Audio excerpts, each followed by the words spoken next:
Okay, so basic knowledge of Mexico's Dirty War or the Mexican Dirty War from 1968 to 1982 till the early 80s.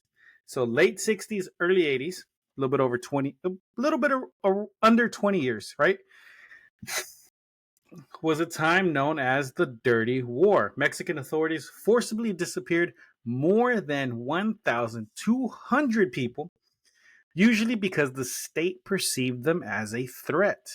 Decades later, prosecutors have closed the investigation into many of these disappearances without any prosecution or accountability.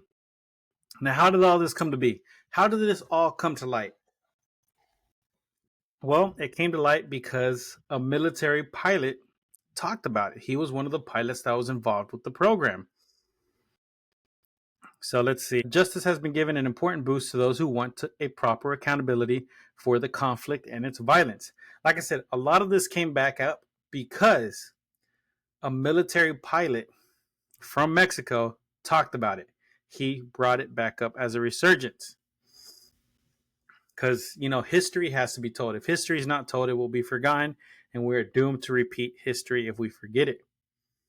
I feel like that's an important lesson everyone has to learn.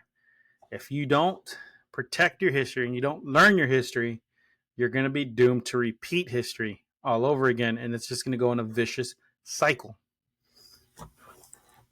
So, my hair, got a lot of hair. Anyways, I know, again, I get very sidetracked. As elsewhere in Latin America, this effort has included victims' families who have tried to find out what happened to their loved ones. In Mexico, they have largely been met with denials. These denials have been made easier by the fact that they were at the time of the crimes systematic attempts to erase any record that the disappeared person ever existed by destroying official records such as birth certificates and school certificates.